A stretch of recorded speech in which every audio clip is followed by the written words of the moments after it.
That startup never gets old. I freaking love it. So, who's bringing us in? Am I taking us in today? We You Dude, I love like to the mean, introduce Marlin us? energy. if it's consistency, I don't know. Is there anyone better than Mindset Marlin? Bro, I feel like the king of consistency is Alejandro low key. Like that's my cheat code in real talk. I hang out with Alejandro so that I've gotten better. I gotten more consistent through osmosis. That's what's actually happened Ooh, here. ooh, So I love that. I love that. All right, let's do it. Alejandro, because I feel like Alejandro hasn't let us in enough times because he's in his Batman vibe, just remaining low key sometimes. So Alejandro, lead us in today, bro. because he's Very mysterious. well. Good evening, ladies and gentlemen. Welcome to the Think Big podcast. If you're at home and you feel lazy, I promise you this is the right podcast to be in. We will go over on how to be consistent, how to be disciplined, how to build consistency. Even if you're the most laziest person right now, we're going to give you some sauce. We're here. My name is Alejandro Alvarez. We got my best friends, Marlon, Sam, Mr. Mindset Marlon, Sam Singh. How you guys doing? Bro, I'm Dude, feeling excellent. Like I'm doing sensational. really good. I'm super excited about this one because I woke up today feeling like absolute crap. Like absolute crap. Like I'm sick as hell. I felt like I was gonna puke my guts out. And you know what? Guess what? Shit needed to happen. Stuff needed to get done, right? The work needed to happen.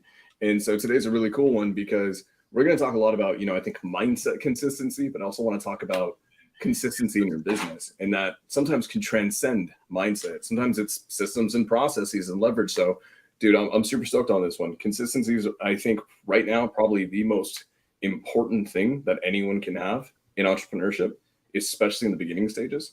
So, this Yeah. is an amazing one for sure. Agreed.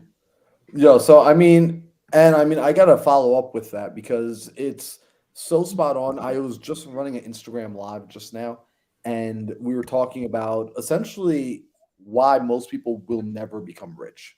I just called people out on it and I said, this is why you will be broke forever. This is why you will not make money.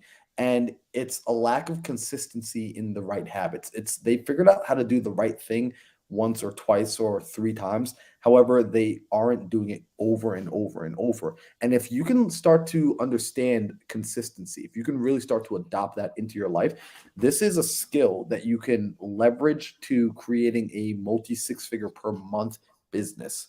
Right. And that's what I want to talk about too is like, how do we actually leverage consistency so that we can then attach it to something and build? Because we have seven wonders of the world, right? Einstein, during his time, actually said compound interest is the eighth wonder of the world, and consistency is the living embodiment of compounded interest. So I'm excited to be talking about this topic tonight because ideally, what I want to identify is a few cases and a few scenarios from each of us. Like, I would love to do this tonight if y'all are with it, is to identify, a case for Alejandro and a case for Sam in your own lives where you've been able to see consistency at work. Like, if you could take me back to at the beginning of something to a point where maybe people didn't see that you were brand new, that you didn't have the skill set, that you didn't have the resources, and you may not even had the resourcefulness at the point of what you have now, taking me back there and showing and demonstrating how your consistency eventually led to the accumulation of something. I would love to see that. And Mhm. then from there, I also want to start to know what are some very practical steps we can give to a listener. So if someone's watching tonight, I want them at the end of the episode to be able to say, this is what I'm practically going to apply in my day that can fit in my personal day to day so that I can begin to build this muscle. Because the muscle of consistency, if you don't have it, I'm promising you that you will never succeed. I will say that if you do not have consistency and vice versa, right? If I'm saying you will not succeed without it, I'm saying that with consistency aimed at the right targets, you will absolutely succeed. And there is nothing that can stand in your way. So, is that are y'all cool with us taking the conversation there? Absolutely. I would be insulted if we didn't take it there. So I like that. So, let me open it up by asking this question, and either one of you can take it first. I want to know, can you bring me to a place or a time in your lives where you were getting started with something new that you didn't have a natural talent towards. You didn't have a natural inclination. It was something that you had to build up a skill set towards.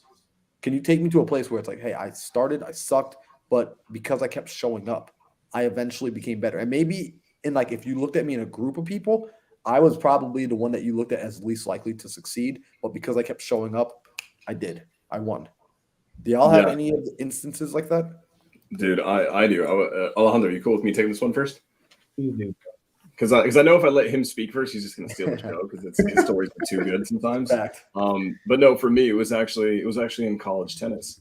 So I actually started tennis really late in life. So if you guys want to go pro or you want to get to a D1 team, most of those guys start playing when they're probably between 3 to 5 years old, right? They grow up with a racket in hand. I didn't pick up tennis until high school and in the later part of high school. And that's really freaking late. My runway was not 10 years from 8 to 18 to get onto a D1 team. My runway was junior and senior year of high school, and then to be able to get onto a college team right after. And what ended up happening is I went to this amazing university called Fresno State University. Phenomenal program, some of the best tennis coaches in the country right now. And even then, and I would say back then, it was some of the best I've ever seen. And the talent that we had, right, Marlon, you said maybe we weren't at the top of the ring, right? The talent that team had. So even if you don't know about tennis, everyone has heard of a tournament called Wimbledon. It's in the UK. It's in London. It's basically like the Super Bowl of tennis. We had guys who had competed in Wimbledon at the junior level, which is the Super Bowl of our sport. And these people had international rankings. They weren't ranked in their countries. They were ranked globally. And that's a talent that they were sourcing. And for me, I basically had to first and foremost check ego at the door. I think that was the most important thing for me, is learning that if I want to get onto this team and compete with these guys at this level, I have to accept that I don't match up. I'm not even close. And I had to basically compound 10 years of experience and training into 2.5 years, 3 years. And that was only going to happen through accepting of this one thing. And my coach, I'll never forget it. His name's James Mackay, phenomenal coach, phenomenal human being. He would tell me, it's you have to learn how to embrace suffering. And then I'm a guy who actually don't have a ton of natural talent, if any at all, in tennis. I actually have zero natural talent. So I couldn't rely on that. I couldn't skip or take any quantum leaps because of innate natural talent. I had to suffer. I had to learn how to suffer. Now, what did that mean? It meant that we would go into training sessions and I would puke on court. It means that because in tennis, you're doing a lot of footwork, literally our shoes, due to the friction of us moving so much, and I'm also in a very hot climate in the middle of California, we would burn holes in our shoes to the point where, and especially when you're training and working and grinding, that means that your toes would bleed. There would be times where I would look down, at the end of the session, we'd go to the bench and, we're getting water, and then our feet are naturally on fire, right? You don't think to realize, oh, there's a hole in my shoe and there's a chunk of my foot missing, until you look down and oh crap, I'm bleeding. And then it's learning to embrace that, embracing. And what he taught me was this, is he said this, and it'll stick with me forever. I tell this to my team members right now in all my businesses, and that is learning how to thrive in the fire. And what is the fire in tennis? In tennis, it's basically this. It's 105 degrees. You are past your physical limits. Your lungs are about to burst. Every muscle in your body is telling you you cannot move an inch anymore. And you just shut that voice off. And instead, what you learn to do is this really powerful thing where you turn off the mind. You actually turn it off, because sometimes your mind can work against you, and you learn to turn off that voice. And then what ends up happening is when you learn to do that, you learn that your body just moves on instinct. It keeps going and going. And through enough training sessions like that, it was literally 4 days a week, 2, 3, 4 hours a day. And the goal was to basically max out the physical body, right? To the point where I physically couldn't do it, So then we got to the juicy stuff, which is up here. And that's the Yep. mindset stuff. And in the beginning, the mindset was always the voice. It was, what we talked about in the past, the bitch voice. The bitch voice was saying, you can't do this anymore. Your legs are going to die. You are going to cramp. You are going to fall down. You cannot do this. It eventually got to the point where that voice started saying, keep going. You got this. You've been here before. You've been here before. Fuck, you were here yesterday. And what happened yesterday? You went past it. And it really started becoming a point where every time my body hit its physical limit, the mental brain, right? That mental voice. I think there's a physical voice that you have, and eventually that physical voice goes away because you're just totaled physically. Then you go into the mental voice. The mental voice will either tell you something negative, like I need to stop, or if you can get it to the point where through enough repetition, where it'll start telling you, you did this yesterday, you did this the day before, you're gonna do it today, you're gonna do it tomorrow. And one thing that really kind of really hit me one time, we were preparing for a tournament, and I was basically gonna play this guy who was ranked astronomically high, like super high. And I knew I was gonna get washed, right? We basically just anticipated that to happen. And it was a night match. And I was like, I remember telling him, I'm like, dude, I can't do this. Like, I pretty much either have to get the match, I have to go hard as shit and end the match in an hour and a half, because if it gets drawn out to 2, 3, 4 hours, he will crush me because he's just been doing this so much longer. That's what he's good at. And he literally sat me down. He said, Sam, what are you doing the next day? Like after the match. And I'm like, what do you mean? He's like, you got a date? I'm like, no. You got class? I'm like, no. So if worst case scenario, you go 6 hours tomorrow night, you have nothing to do the next day, right? And I'm like, yeah. I was like, okay, cool. So get ready to suffer. Because if it goes 6 hours, you have to be there for 6 hours. Stop thinking about getting it done in an hour. Stop thinking about getting it done and just go through the next step. And enough repetition of that day in, day out, and learning how to embrace the suffering and thriving in the fire. Now I look at anything I do in life, in business and entrepreneurship, I can't wait. Like when I see the fires that people are afraid of, I'm like, that's where resilience is made. That's where you become hardened, right? That's where, steel becomes tempered. And like, that's the stuff that makes or breaks you. So now I look for fires to run into, and it's amazing. So for me, it was a different one, right? And it got to a point where, through the grand scheme of a year or two, I had quantum leaps in my ability, in my physical ability, in my skill set, in my mental growth, to the point where I went from basically being a guy who deserved 0 spot on the team at all to basically being probably like mid in the entire team in terms of like skill set and ability. And it was an amazing feeling, but it wouldn't have happened unless I realized that I need to grind. Accepting grinding and accepting suffering, right? The military, if you guys go to the Army, right? Army has a 3-month boot camp. If you go to law enforcement, depending on the agency, you're typically going to have like a 5-6 month boot camp, right? They have this saying, embrace the suck. They tell you that on day one, embrace the suck. All of this is going to suck. If you just anticipate it and you just keep showing up every single minute, it'll go by. You'll become astronomically better and you will grow. So for me, that was it, man. Tennis was my first big one. Bro, that is so spot on, and it's so crazy how you had that experience, because you made me think about how I've had that experience when I did football.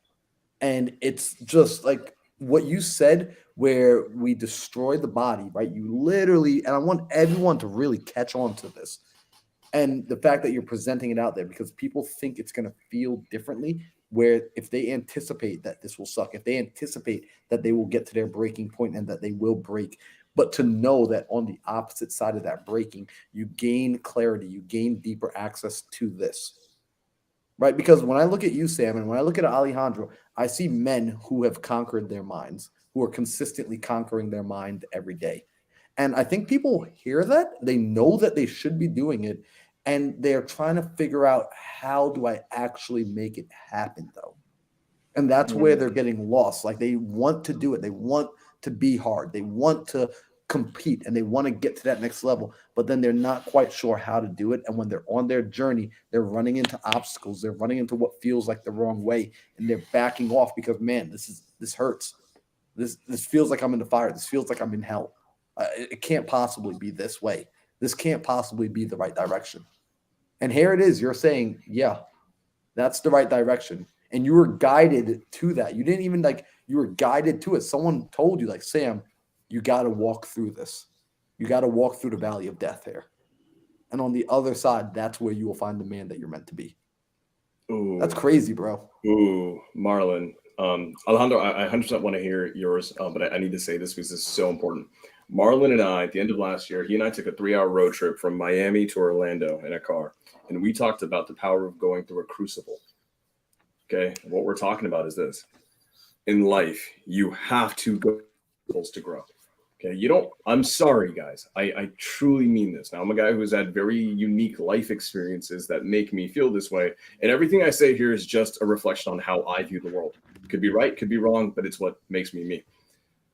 If you want astronomical mindset growth, you need astronomical resilience to force that growth.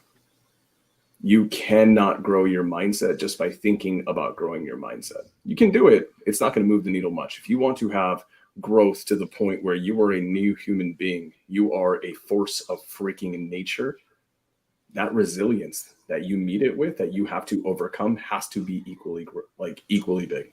It really is. So if I think you guys are trying to, for those who are like, Sam, I'm trying to have a mindset that will allow me to move mountains and become a billionaire and affect the greatest change in the world. That's fantastic. Go solve big problems that are uncomfortable. Go solve the hardest things that other people just can't even go to. If you can solve those problems that other people don't even know exist, or they see that problem and they run away from it, that problem, the reward of solving that problem is more growth than all those other people. It's so true. It is so freaking true. We went skydiving, right? Dude, how many of those people I was one of the ones that was my first time skydiving. And guess what? Everyone there, that is a big freaking hurdle to get over. Getting in a plane, going up, 18,000 feet and jumping out of the plane. That is a massive mindset obstacle to get over. And then everyone that did, I felt unlocked this massive new version of themselves. Like we were with our buddy Hung Mai, who's a brother to both of us, right? And the entire time when he got down, one of Hung Mai's goals is to make 6 figures a month passively by the end of this year. And then it's something he's been putting a lot of effort into, growing and doing all the right things. And he's on his way there. After he jumped out of that plane, the first thing that he did is he came to me and he looked me dead in my eyes and said, 100 grand per month is going to be easy now. That's amazing. So if you guys want to grow that mindset, you need astronomical resilience. You need a big obstacle to overcome. If you can do that, the reward on the other side is just as big. Alejandro, I am so sorry, brother. No worries, my friend. No worries at all. Come on, man.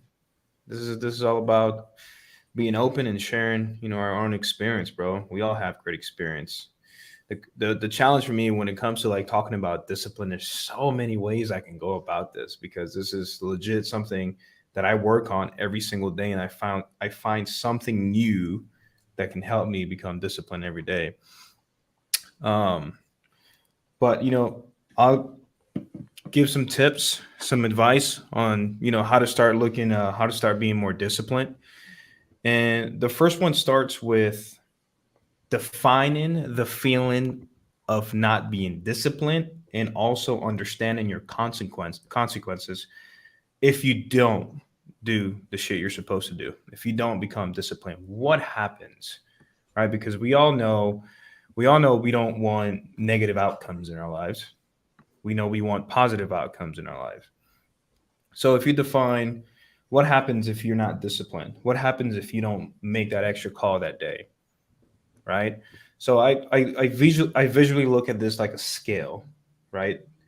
The less disciplined you are, the less disciplined everything else in your life would be. And the more disciplined you are, everything else would be disciplined. And it's crazy, Sam, if I can ask, have you ever noticed that when you have this momentum going, shit just start coming through for you? Like, it's just almost like smooth. Like, where does this come from? How did I make this 6 figures this month? What just happened? Like, you ever felt that? Dude, it's weird, and it's like a snowball effect. it's this weird snowball effect that you don't even realize is happening sometimes. Sometimes you're just like, your head's down, you're working, you look up and everything around you is prosperous. You're like, what the shit just happened? Where did that come from? Yeah. You're absolutely right. No, feel it. It's the best feeling ever. Perfect. So define the feeling of not being disciplined. Thank you, Marlon, for sharing that. So let's say, for example, imagine you have a family, right? Let's say you have kids. I don't know, not everybody have kids, but let's say you have kids. Let's say you have a wife. Imagine someone knocking at your door, taking all the food from the fridge, taking all the money out of your account, your wife's account. What would that feel like? Right? If that doesn't feel terrible to you, then I don't know. You need to work on your mindset. But that would feel terrible. Marlon, how would you feel if somebody say, "Hey, man, get out this house. This is my house now." Yeah, that ain't happening. It wouldn't feel good. It'd feel awful. It really would. Exactly. So you define if you define not being disciplined by an outcome very similar to that emotion, that feeling that you have when something bad happens in your life, then you will always have that feeling before you think about just being lazy, before you think about not making that one extra call. You will have that emotion integrated into that whole entire decision that you're going to make right there and there. Right. So Alejandro, real quick, because I want to. I've never heard anyone articulate it this way, right? Defining and labeling these things, right? Mm-hmm. Do you think that the number one problem right now is that most people? I'm starting to realize this. I'm starting to see that most people go throughout their entire lives and they don't define the outcome of not getting it done. Yeah. Mm-hmm. They don't. Wow, that's actually really powerful, guys. I look at this and I look at, a lot of times in the world of business, we call this opportunity cost, right? What does it cost us to do one thing and not the other? But in life, we actually don't apply that same level of thinking to what if I don't hit my 20 dials today? What if I don't comp this property? What if I don't build out my SOPs? And I think that we don't do that. We're like, oh, well, we'll get to it tomorrow. Well, what's the cost of not getting it done today? Damn. Yep. Okay, I'm so sorry, dude. Every time Alejandro talks, like it's like revelation after revelation. Facts. Damn. Yeah. It's so good. Because that's something I remember, Alejandro, you said that to me once. You said when you don't get something done, you actually not only see, but you feel the hands of somebody on, like, around the neck of somebody you love. Like, you literally feel somebody, like the feeling of someone choking out the life of somebody you love, because you know that when you're not performing, you are that somebody choking out the life of someone you care about. Like, you're taking away, you're stealing life from your family. You're stealing money from your family. You're stealing time, love, and attention from your family. And you would never, if it were happening in real time, you would do whatever you could to stop it. So you've associated your discipline with that feeling so that you now have a physical, visceral reaction to not being disciplined. And a lot of people, you're right, they don't have any sort of reaction to them failing on their own discipline. It doesn't hurt enough for them to let themselves down. Therefore, they do it over and over and over again. So they are consistently letting themselves down. Yep. That's huge, bro. Very huge, man. And I'll be honest, bro, not everyone listening right now it's gonna be able to do this. They're not. Because it's really difficult, especially if you hang around with people that's doing the same thing that you're doing, which is not being disciplined. It's gonna be really difficult, bro. Just being honest, like I really had to separate myself from the world for me to start building this discipline, because I had to go find my true version, my disciplined self. I had to go find that for myself. Nobody else could find it for you.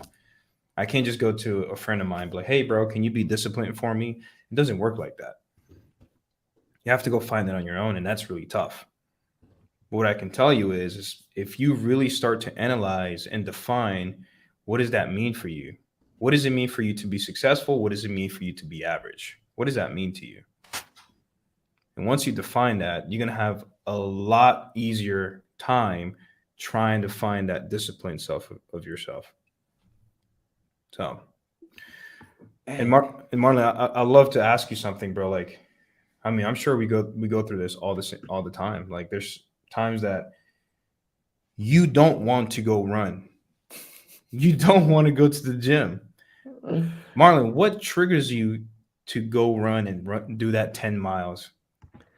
Yo, Alejandro, that's a great question. So check this out, because you're right. Like there are so many times I don't want to get up and run. I don't want to do it. Like, I mean, yesterday I ran 4.6 or 4.7 miles, and I ran it at the fastest pace I've ever run that distance. And you know what was crazy, Alejandro? As I was running it, this is the factor that came in. A lot of people don't ever talk about this. As I was pushing myself to make that run happen, and I realized I was now breaking a personal record, a thought flashed into my mind, which is, dude, in order to break this record, you now need to run even faster the next time. You need to run harder the next time. You need to work even harder than you're working currently. And I can feel a piece of me almost go like, oh, I don't want to work harder than I'm already working, because I'm already working really hard getting to the edge. Right? I've already convinced myself to show up this time, and I know in the back of my mind that I have to do this again. And it's not even in the back of my mind anymore. It's coming to the front of my mind. And I think a lot of people run into this feeling, and they know that, hey, if I go to the next level, it's going to mean that I have to go to the next level again and again and again. And because they understand that, they are like, I'd rather just stay here where it's easy, where I can coast. Because there are the days that I wake up and I don't want to go and work out. There are the days I wake up and I don't want to be disciplined. I don't want to be focused. I don't want to work on my schedule. However, this is what I do. And I want everyone to borrow this, use this, take this in your day to day. This is what I do to make sure that I do get up and do it. I think about the pain of regret. So it's the rocking chair experiment. In fact, I think I even spoke about this on my Instagram this morning. I think I made a post about this today or yesterday, that with the rocking chair experiment, it's very simple. And I actually learned this a few years back. It's cool if I tell a quick story. I'm going to tell a story real quick. So it's maybe 2017, 2018. It's about 1:00 in the morning. I'm standing in the Elks Lodge catering hall, and I've just thrown the mop down, right? I'm in the building by myself, and I've thrown the mop down in anger. Because for the very first time in my life, I'm looking around and I'm realizing I hate my life. Legitimately, like, I'm looking at my life, I'm looking at my job, I'm looking at where I'm standing at. I'm in the same stupid catering hall that I've cleaned since I was 13 years old. I'm like 19 at this time. And actually I'm older than that. I'm like 21 or something like that at this time. So I've been doing this for over 10 years, right? So I'm probably like 23 actually. Wow. It was a long time I was in there. And I'm just analyzing my life and my situation. And I'm like, I'm cleaning the same stupid building that I've cleaned every day. Tomorrow I'm going to come back in here. It's going to be a total mess. I'm going to clean it again. I'll be back the next day. It'll be a total mess.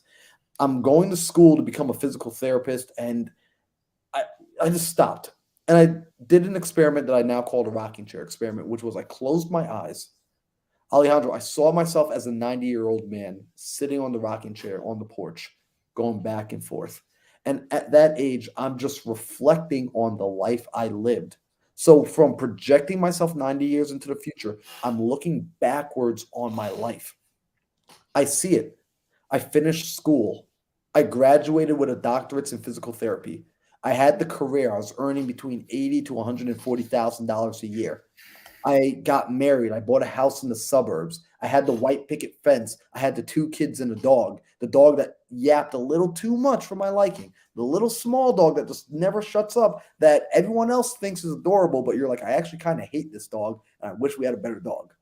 I had one of those. And I looked at that life, Alejandro, and it was a safe life. It was a steady life.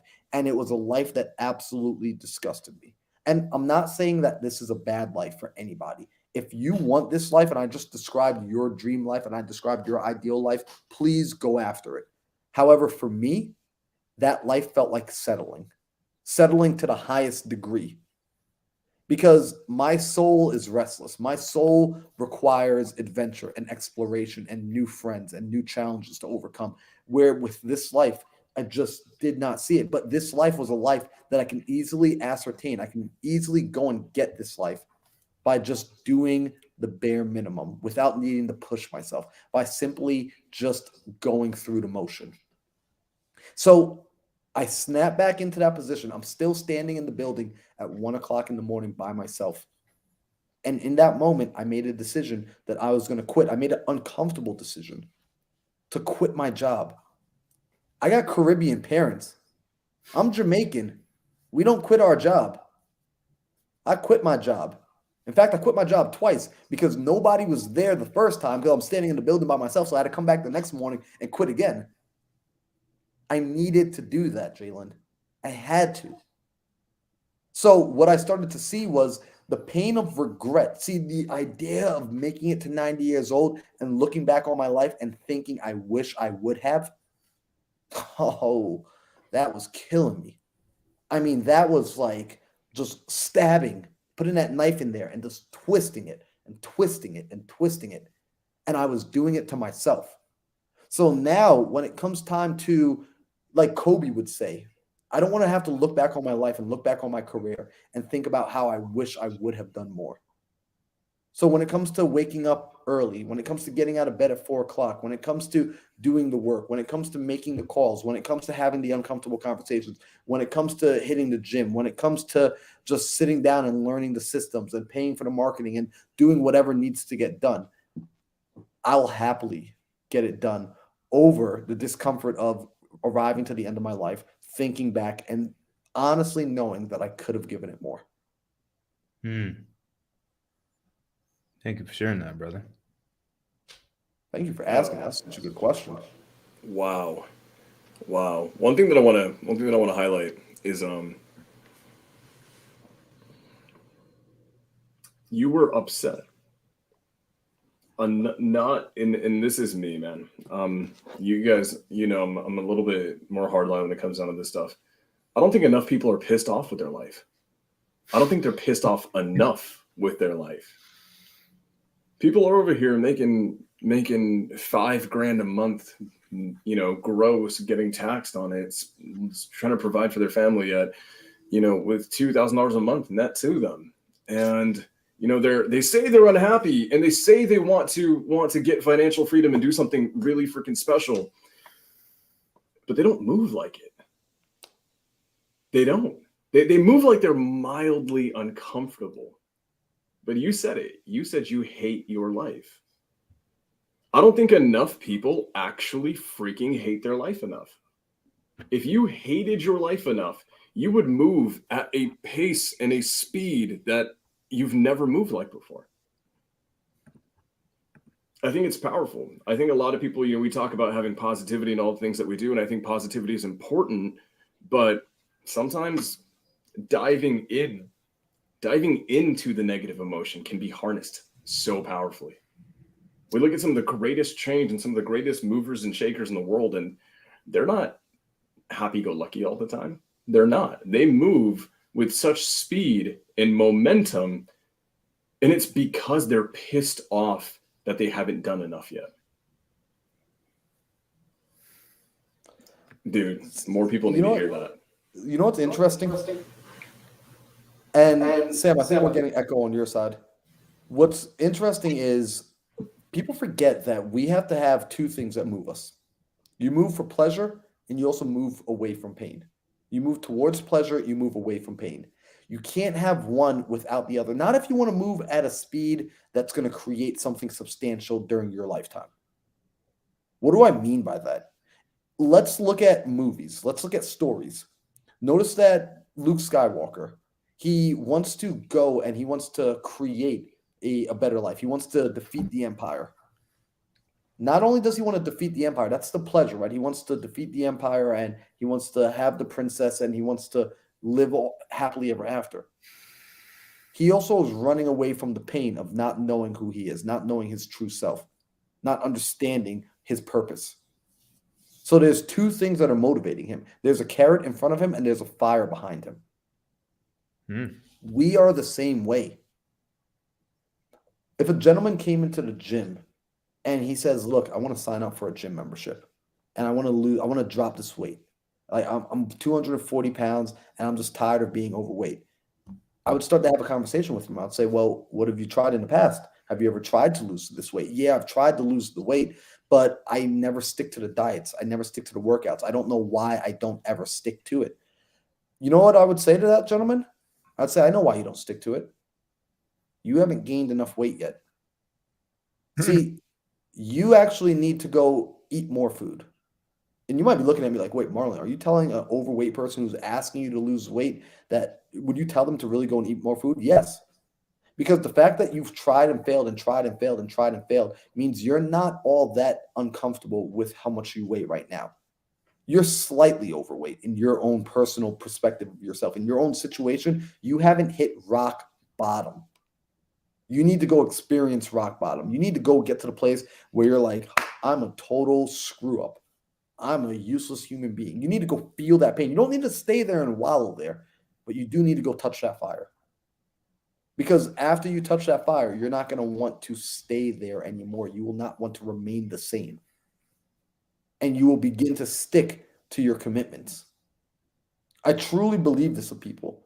And this is why I think it takes strong people. It takes, especially if we're going to talk about men. And I'm going to talk to just the men for a second. So ladies, y'all are strong too. But I just want to talk to the men right now. Because I'm seeing something with this next generation of men, our generation of men, where I'm seeing a lot of weakness. I'm seeing a lot of individuals that give up way too soon.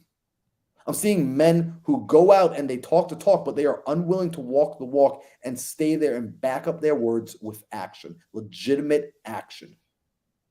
And it's pissing me off. Also, it's pissing the women off.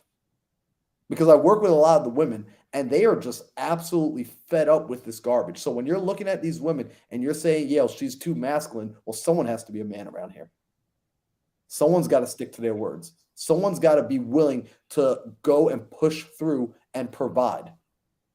So for the men, for the young men that are listening right now, for the older men that are listening right now, start to get fed up of your situation so much to the point where you make a decision and you commit to it. And you say, "I'm going to go, come hell or high water, I'm getting it done." Because consistency is the first level of business acumen. If you can't even be consistent, I don't care what you're trying to do in business, you will fail. I will put you under because I will continue to show up past you. So you might have a head start over anybody else. If you are not going to be consistent, that head start will mean nothing. So I'm going to pass it over here before I say something that gets me in trouble because I care about this topic. Wow. Woo. My boy chose bars today. You know, the best part of all that is there's probably quite a few guys, especially younger guys, who felt uncomfortable because they saw it in themselves.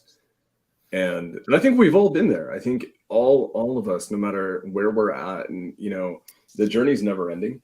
The journey to becoming, in my mind, I view this as not just becoming a dominant man or a dedicated man or a consistent man. It's becoming a force of freaking nature, where the universe just bends to my freaking will, and that doesn't come easy.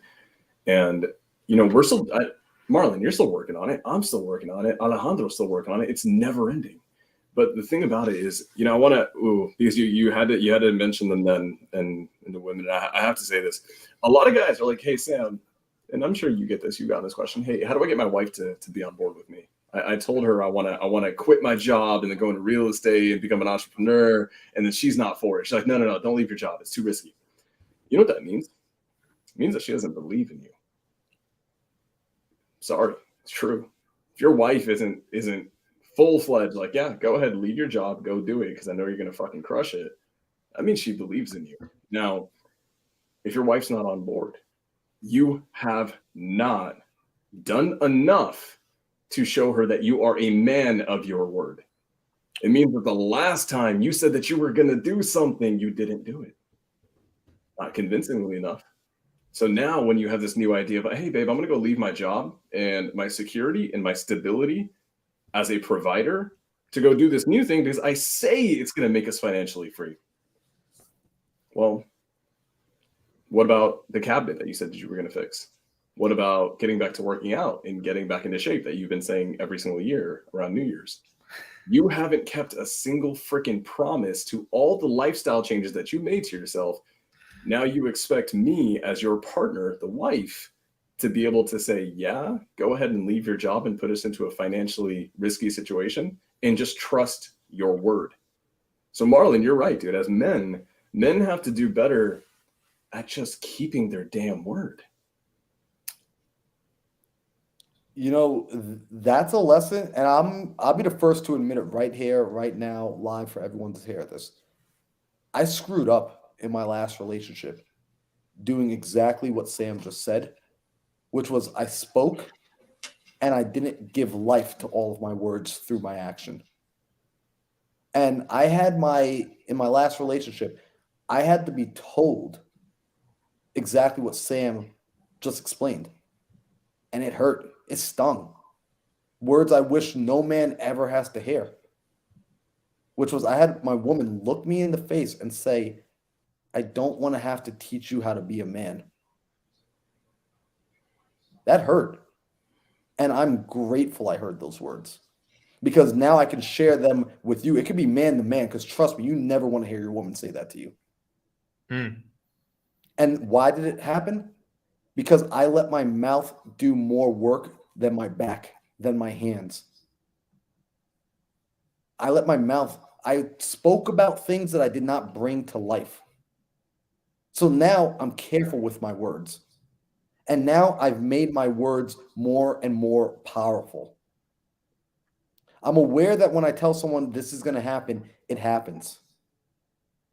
I build a deeper conviction. We're talking about wanting to be consistent, wanting to grow sales, wanting to grow your business, wanting to get partners and have partners with high-level entrepreneurs, create those partnerships, create those relationships, create those friendships. You do it by strengthening your word. Word is bond. That's disappeared. We've moved away from that. See, we threw out some lessons from the old generation saying, yo, they weren't doing everything right. They weren't doing everything right. However, they had a handful of fundamentals that we should have kept on. We threw out the baby with the bathwater. So I want to address that tonight, because when we're talking about being consistent, this is what's going to allow you to grow a six-figure per month business, multiple six-figure per month business. However, if you can't make the promises you keep to yourself, you will not believe you. If you can't keep the promises you make, your partners will not believe you. Your employees will not believe you. The customers will not believe you. It starts with you.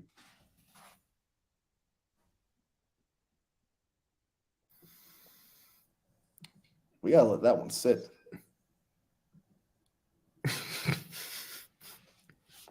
We gotta let that one sit. Ooh. And Sam said it earlier. This is something we are consistently working on. This is not a one and done.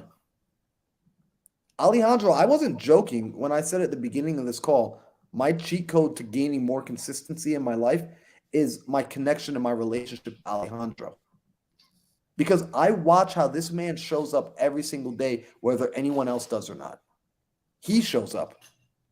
And you can't help but be inspired by someone like that. You can't help but want to make yourself better, having that relationship, having that connection. So every day I'm like, you know what? I can be a little bit better. I can push a little bit harder. And it's a constant work in progress. And if you fall down, get yourself back up. If you've got someone in your life who's going to extend an arm, take that hand and let yourself be lifted back up. Chris, there's inside here, we got success and sobriety. That's Chris. I've had the fortune of meeting Chris and talking with Chris. And Chris has shared with me that he struggled with alcohol in the past. And he overcame that struggle. And it's a daily battle for him to stay on top of that. And he's been making his life better. He's been keeping the word he makes to himself every single day. And it's an every single day situation. That's why I have a relationship with Chris, because he's a consistent man.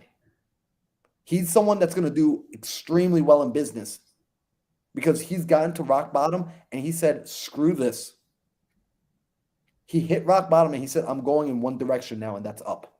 I don't care what happens. I will never turn back. That's a man I can get behind. Who are you? Are you a man worth following? Now, I feel like we got to bring this conversation and we got to include the ladies again. And you know, ladies, if I truly think some of the ladies here appreciate this conversation, because in fact, I've got a call that's happening later this week where I'm talking to, and I'm not going to say their names, but I'm talking to a good friend of mine. I'm going to be talking to her husband. Because right now, this is the challenge. This is the issue. He hasn't been consistent. So he's not providing the stability. And he's a great guy. He's a loving guy. He's a good guy. He's a good man. However, there are certain fundamental pieces that one needs to have in order to claim the title of provider. And trust me when I say this, men, you want the title of provider.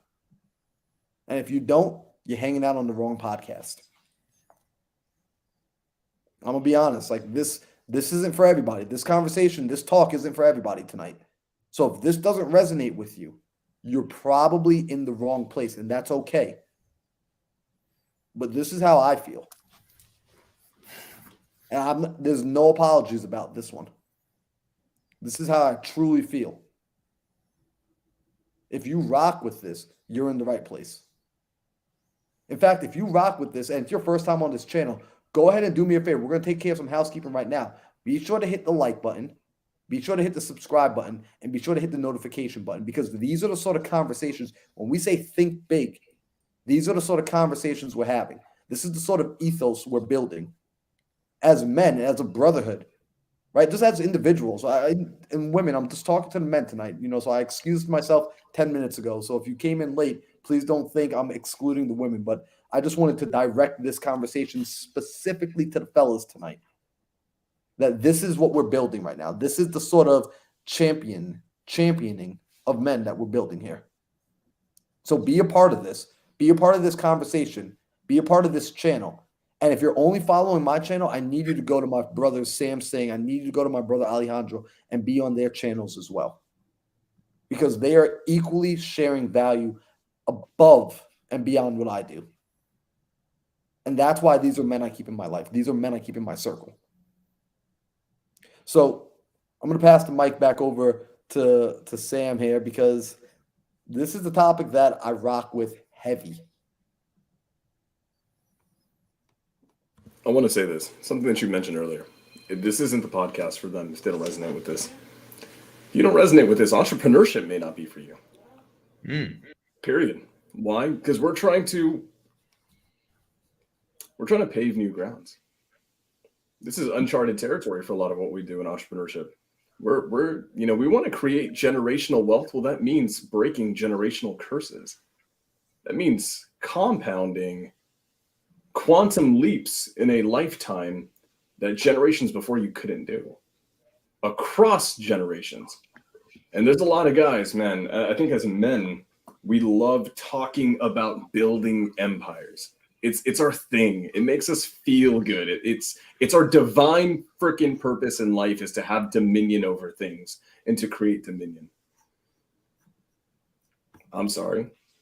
If you're trying to do this and you're trying to convince your wife and your family that you're going to be the one to do this, and you check out every day at 5 p.m., or you don't want to work on the weekends, or you're going to do a half day because you just don't feel so good right now, you're not going to be the guy to build the empire. I'm sorry. It's one of those things where one of my mentors says this. He says, winning is a habit. Winning is a habit. If you want to win on game day on Sunday, you don't win on Sunday. You win by showing up on Monday and working your ass off. You show up by winning on Tuesday by not deviating from your diet. You show up and you win on Wednesday by training your mind. The big game day on Sunday in entrepreneurship, we call that building an empire. Whether we do that or not, whether we create a legacy or not, it's not built on Sunday. It's built every other day of the week. Winning is a habit. Winning is a result of moving in a fashion that you've never moved before. And if right now you guys are happy, Marlon, are you truly, truly happy with the pace that you're moving at in life right now? The pace I'm moving at, no. I'm happy with the fact that I'm progressing. So I'm an interesting one. If you ever ask me if I'm happy, I'm almost always happy. However, I always want more, and I'm no longer embarrassed by that. I want more. Alejandro, what about you? Are you truly content with the pace that you're moving, or do you think you can move faster? You should be moving faster. I know for a fact I can move faster. And, I don't even want to have a different response than Marlon, because Marlon hit it spot on. I'd say the same thing, guys. I view this life as I'm absolutely in love with the life that we are all building, the legacies that we're all building, but I feel like I'm moving at a snail's freaking pace.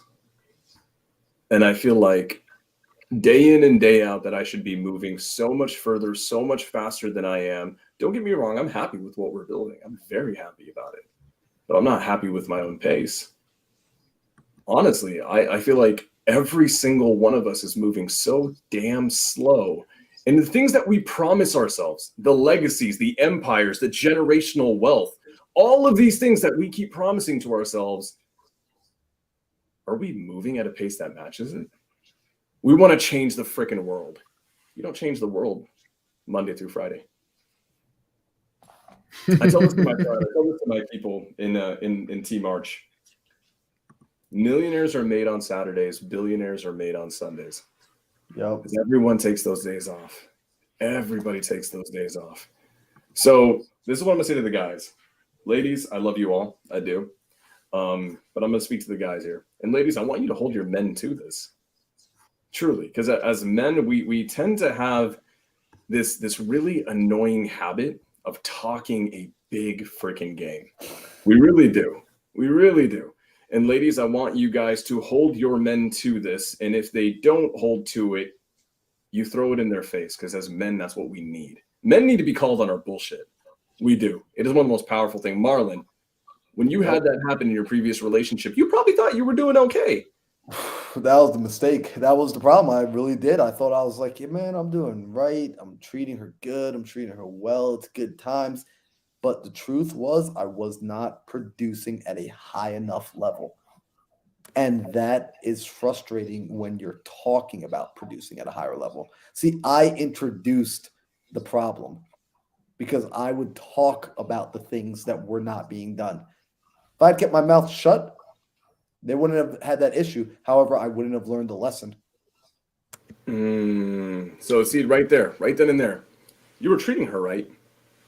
And I know you, bro. You're like the most amazing, loving human being on earth. So I have no doubt about it that that woman felt like a queen with you, right? She absolutely did. But the reality is this: you were promising her an empire, but you were building a straw hut. That's the problem. So women, Anybody else that would hurt. That would hurt. So, but you're so right. It's so funny. I love the way you put it. It's so true. It's true. And true. here's the thing, guys. Like, I mean, I know I've been there, and it's something that I'm working on too. So women, hold your men to the shit they say they're gonna do. And every time they don't, showcase to them that they're being a freaking hypocrite. As men, we need it. Can I say something real quick? Go for it, bro. Women will be the same. Guys, you have to listen. You have to be careful and don't fall for the trap, right? Because women are smart. They know what they're doing. So like if you tell your wife, your girlfriend, hey, I'm gonna get this done, they will throw shit at you to throw you off task. And they want to see that. They want to test you. They want to be like, is really gonna be true to his word? Okay, you say you're gonna go make 90 phone calls or whatever, and then at the 70th phone call, your girlfriend say, hey, come here, I got something for you, and you leave, you lost the game. I see this all the time, bro. And once you do that and you show your true colors, she's gonna continue controlling you. You just don't know it. You think she's happy, and you think next thing you know, she doesn't trust you. She doesn't trust you because you said you're gonna do something, and you deviated because you took her. You went to her whenever she called you. So be Took the careful. bait. Be careful. I've seen that a lot of time. I'm like, yo, what are you doing? It's dude, and it's like you took the bait, right? You took the bait. You fell for the bait. And here's the You fell thing. And this is so true, guys. And women who are watching on, especially on Instagram Live, do not hate me for saying all this, but it's so true, and you know it's true. Whenever we say something as men that we're gonna do something, and Alejandro was right, women like to like test the boundaries, right? Like to play and see, and why? Because it can feel gratifying to be able to pull a man off the trajectory. Here's the thing, men. They mean no harm, by the way. And they don't, not at all. They Not at don't. all. It's fun, right? But here's the thing: things become habits, and habits become character traits. And character traits become defining. They define you. If you're the guy who keeps promising and then gets distracted every time a woman comes along and then you fall off the line, you fall off the path, it's what we predict to happen later down the road. So the reality is this: be steadfast. It's one of the greatest terms out there. Be steadfast in your conviction and just don't deviate. Don't deviate. And it's so funny. I want to give people like something to walk away from. This is something that I'm trying to practice in my own life. And that is, I am promising less. And what I mean by that is I am making fewer promises in life. But the ones I do make, I'm putting astronomical weight on. If I dare to speak a promise to a friend, to a brother, to a girl, to a family member, all my effort has to go into making sure that promise gets fulfilled. So to all the men, this sucks because we make promises, I think, to feed our own ego. I think that's what it is. It's an ego thing. Make fewer promises in life, and the ones that you make, put a far greater amount of weight on them. I agree 1000%. And Quais he put a comment here that says, I got the idea of I have to hit rock bottom first to be consistent, but I truly don't want to hit rock bottom. I know myself. I'll be effing ashamed of myself. Beautiful. I love that. Right? Because you probably won't get this in many places, but that feeling of pain, of letting yourself down, it's a good feeling. It's good feedback. That's like me saying, look, every time I touch the fire, my hand gets burned. Well, damn, I'm going to stop touching the fire because I don't want my hand getting burnt anymore. If I keep failing because I let go of my discipline, if I keep not succeeding, see, I want people to really understand this for a moment. When we start worrying about what happens if I lose, let's dive deep into it, because you start worrying about what happens if I lose, but then you don't actually, like Alejandro said, really dive deep into it and give it a feeling and really live in that reality for a moment to feel it. So it's popping up on you and you're just trying to push it away to ignore it. You're burying your head in the sand. So when we start to bury our head in the sand, nothing gets fixed. So instead, open it up and step into that reality for a moment. And let's explore what happens there. And in that reality where I don't do what I'm supposed to do, what happens? Well, I'm probably living paycheck to paycheck. I probably feel like a loser. I probably am not in the relationship I want to be in, or if I am in the relationship, there's a lot of strain on that relationship because I'm not providing, they're not saying anything, and there's this level of anxiety building up. There's this aggression building up, this passive aggressive nature building up slowly and slowly and slowly until eventually one day it bursts and the dam comes crumbling down and the flood takes over and takes out everything. Well, that's what happens if you fail. What happens if you continue doing what you're currently doing? Oh, you're already there. That's already your reality. You don't have the thing you want. You're living paycheck to paycheck. The relationship's already under pressure. See, a lot of times our worst case scenario is actually our current reality. So when I look at this game and I see people trying to play it on defense, I'm like, please stop doing this, because I played this game on defense.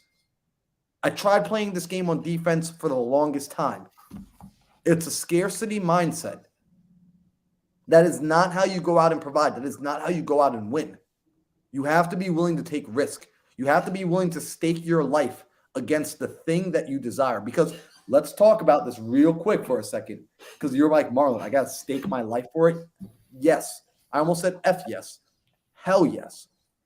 Because the reality is for you to go out and make this happen, it's going to take time, energy, and attention.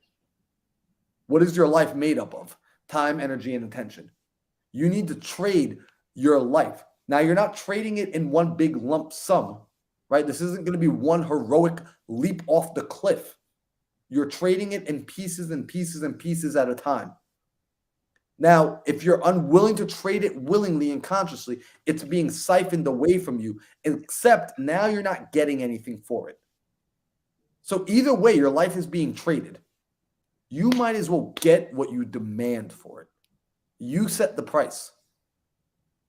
So I need you to hit your rock bottom. If you feel like you haven't hit rock bottom yet, if you're not pissed off about your own situation yet, if you're like, this ain't it, then continue living your life a little while longer. Come back when you're ready. But if this is striking a chord, right? Sometimes people say, don't feel offended. No, I'm telling you, feel offended. If this is offending you right now, let it offend you. Let it piss you off. Let it make you feel something. Because think about how you feel and feel that and make a decision with, I don't want to feel like this anymore. Remember this feeling, bottle this feeling up and say, you know what, screw it. I'm going to go do something different. I'm going to change. But if it doesn't suck enough, if it doesn't feel bad enough, then guess what? You really don't care all that much. And I'm not going to lose any sleep about it. This is your life. I want you to wake up to your life today. Yo, Alejandro, what do we got, bro? I wanted to say this before I lose it. I don't even know how to define this yet, but just by you talking, this image came to me. It's easier to know what it feels like to hit rock bottom because it's right there for you. Like you can just sleep all day, and you're gonna see how immediately you're gonna see how many shit you failed on, how many tasks you failed immediately. But it's harder to see your success self a year from now than it is to see how you failed today. So you say you don't want to hit rock bottom. Well, how are you going to know what you're running away from if you don't hit rock bottom? Right? Because once you define that, once you feel that, that's why you're going to continue pushing. When you feel lazy, you're going to be like, no, I'm going to continue pushing because I don't want to go back to my rock bottom again. And I look back at this, Marlon, that's actually what keeps me going every day. Yep. It's not that I'm going to have a yacht 2 years from now. I will. It's not that I'm going to have a helicopter in the future. That's not what keeps me going. What keeps me going is those days that I had to find extra quarters on the floor at the gas station so I can buy a hot dog. That's what keeps me going, that feeling. Those days that I have to call my mom to ask her for $1 or for $2 just so I can put a little bit of gas in my car.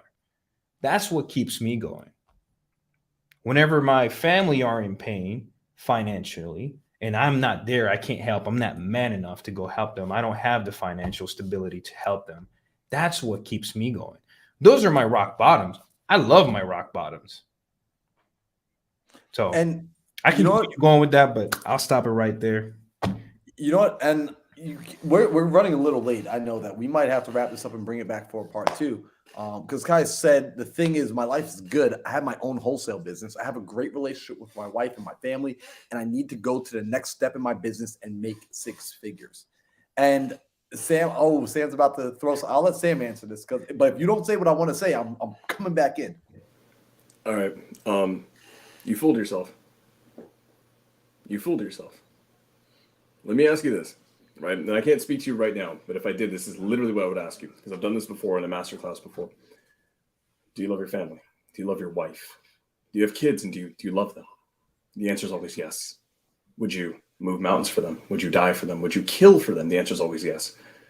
Is your family living in the house, in the neighborhood, in the part of town that is the best part of town? Usually the answer is probably no, not really. Okay. Are they living in the best city in the country? Are they living the best lifestyle? I know you're happy with your lifestyle, but are they living the lifestyle that they deserve? And the answer should always be no. The hell are you so comfortable with? Game's not over. Race ain't finished. If you love your wife and you love your family and they deserve the world, you shouldn't be happy right now. You have your own wholesale company. Great. Amazing. I'm going to tell you right now, this is what one of my mentors, Kent Clothier, told me in person. He said, Sam, congrats, you're never going to be broke again. You know how to make 6 figures a month. But what got you to 6 figures a month will actually not allow you to hit 7 figures per month. You have to relearn everything that you think you know to get to that next level. Mm-hmm. The number one thing that where we fall as men and we fail as providers and protectors is when we think we're good. That's Marlon. I'll let you finish on that one. You're spot on. And actually, Dustin Reyna said it a little bit earlier. Good isn't good when great is expected. So Sam hit the nail right on the head. In this journey, when we're talking about consistency, we're talking about consistently becoming the best version of ourselves. Understand that you are currently operating at your current max capacity. Every single person on planet Earth is currently operating at their current max capacity. To get to the next level, you have to become another person. To get to the next level, you have to adopt the inner mindset, the inner identity, the self-identity of another individual. So that may require you going to rock bottom. You may have already been to rock bottom. That may require you remembering the rock bottom and thinking about that so you never go back there again. Always remember this. Life is both good and bad. Life is both light and dark. Life is both positive and negative. Do not try to operate only on one side of the world. You need both. You absolutely need both. You need a light to run towards. You need a darkness to run from. Leverage both. A lot of you are leaving half a life on the table. You're leaving it. You're just trying to not use it. That is fuel. That is a part of the equation. And maybe this isn't conventional. Maybe you've never heard this before. So I'm happy you're hearing it now. Use both the light and dark. Move towards the light. Move away from the dark. Have a push and pull in your life. Critical. So we'll have to dive into this even deeper another time because we got to start wrapping up this podcast. We got to start wrapping up this show. Truly, if you got value from tonight's episode, what I want you to do is I want you to share this episode with one other man in your life. One other man in your life that you feel needs to hear this. And let him know, look, I need you to watch this and we need to have a conversation. In fact, I would say share this with a few of the men in your life. So women, share this with your men. Men, share this with your guys, the people that you run your pack. Share this with them and then open up the dialogue and say, will you help to hold me accountable? Will you help me grow by you yourself committing to this growth as well? Because if they're not willing to commit to this and you are, guess what? You need to cut them off. You can still have love for them, but love from afar. You can have love for them, but not time for them. So use this episode today as a tool to start that conversation. If you were here and someone that you needed to have hear this wasn't here today, share this with them. This is for you. This is not for us right now. This is for your life. If you don't have proximity with people that are going to hold you accountable to this, you are making this journey 10 times more difficult than it needs to be, than it already is. It's already a difficult journey. But this is when you squad up, and this is when you link up, and this is when you move as a pack together. So on that note, thank you for coming out to the Think Big podcast. I'm going to sign off. Alejandro, Sam, any final words for them? My final word is thank you guys as always for showing up, especially the guys that are being active in the comments like Eduardo, Adian, Kais. I'm sorry if I mispronounced your name. Thank you guys for sharing this and looking at it. If you got any value, please share it with any of your friends, at least one person, 3 people, and tell them you got some value from it and tell them to watch it. And if you didn't get value from it, fair game. You don't need to share it, but either way, I still appreciate you for showing up. Sam, anything? 1,000%. It always boggles my mind that so many people come and they support and they just listen to us talk. And just so you guys know, these are the conversations that Marlon and I have all the damn time. Same thing with me and Alejandro. These are our private discussions. We're just doing them live this time. That's all it is. My one thing to say is this to my men out there, to the legacy builders, to the empire builders, to the men who want to create kingdoms. And hell, even to the women too. To women who want to create their own kingdoms, their empires. They want to do something great. Hold yourself to higher standards. Be pissed off with where your life is at right now.